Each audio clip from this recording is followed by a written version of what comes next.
वक्रतुंड महाकाय सूर्यकोटि समप्रभ निर्विघ्नं कुरु मे देवो सर्वकार्येषु सर्वदा। गुरुर्ब्रह्मा गुरुर्विष्णु गुरुर्देवो महेश्वरः गुरुः साक्षात् परब्रह्म तस्मै श्री गुरवे नमः। मूकं करोति वाचालं पंगुं लंघयते गिरिं यत्कृपातमहं वन्दे परमानन्दमाधवम्। पुंडलीकवरदा हरि विठ्ठल श्री ज्ञानदेव तुकाराम पंढरीनाथ महाराज की जय। माऊली ज्ञानेश्वर भगवान की जय। जगद्गुरु संत तुकाराम महाराज की जय। सब संतन की जय। जय जय राम कृष्ण हरि। जय जय राम कृष्ण हरि। जय जय राम कृष्ण हरि। जय जय राम कृष्ण हरि। जय जय राम कृष्ण हरि। जय जय राम कृष्ण हरि। जय जय राम कृष्ण हरि। जय जय राम कृष्ण हरि। जय जय राम कृष्ण हरि। जय जय राम कृष्ण हरि। जय जय राम कृष्ण हरि। जय जय राम कृष्ण हरि। जय जय राम कृष्ण हरि। रूप पाहता लोचनी सुख झाले ओ साजनी। सुख झाले ओ साजनी। सुख झाले ओ साजनी। तो हा विठ्ठल बरवा तो हा माधव बरवा तो हा माधव बरवा तो हा माधव बरवा।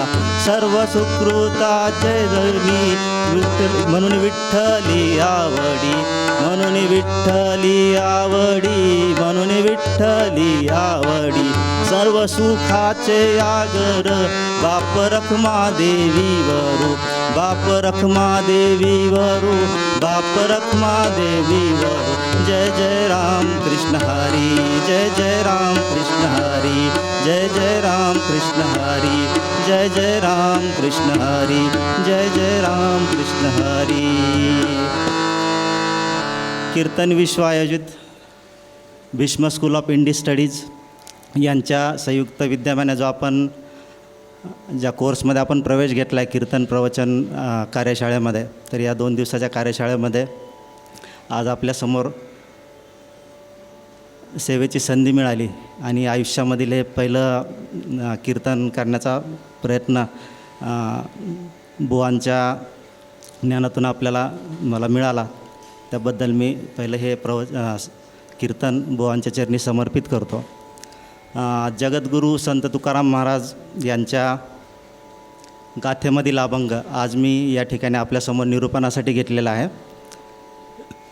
अभंग असा आहे। अज्ञानाची भक्ती इच्छिती संपत्ती तयाची मती बोध कैचा।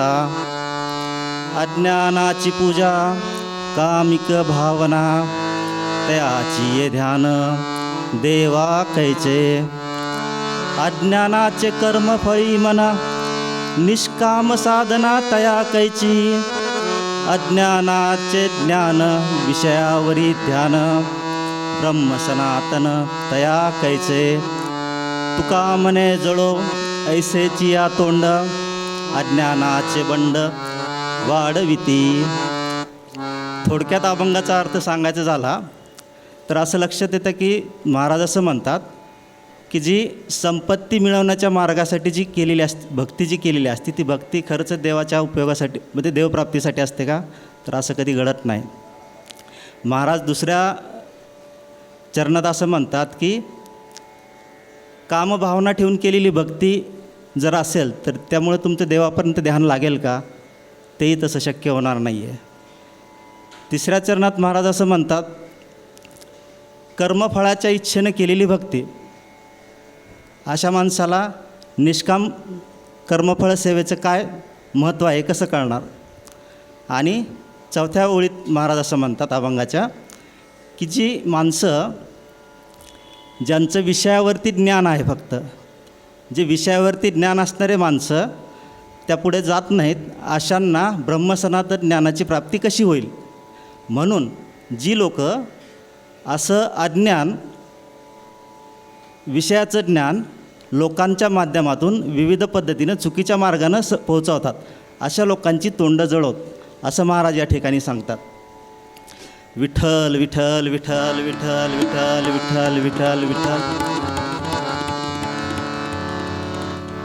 सर्वप्रथम अभंग पूर्णपणे समजून घेण्यासाठी आपण अज्ञान आणि ज्ञान यातला मूळ फरक आपण या ठिकाणी समजून घेऊयात.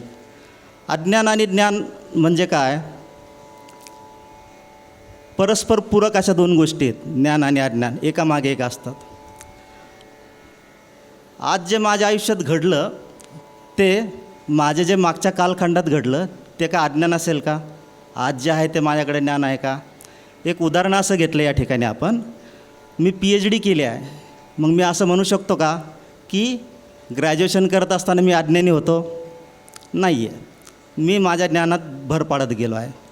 आजचं 21सावं शतक आहे. आपण या 21साव्या शतकामध्ये वावरत असताना म्हणतो की माहितीचा विस्फोट झालेला आहे. आणि थोडक्यात ज्ञान आणि अज्ञान या दोन गोष्टी जर समजून घ्यायच्या म्हणलं तर आजच्या ढोबळमानाने असं म्हणू की ज्या एखाद्या गोष्टीची माहिती आपल्याला आहे म्हणजेच आपल्याला त्याचं ज्ञान आहे, आणि एखाद्या गोष्टीची आपल्याला माहिती नाही आहे त्या गोष्टीत आपण काय म्हणू? अज्ञान आहे का? नाही, आपल्याला काहीतरी त्यातनं माहिती होते.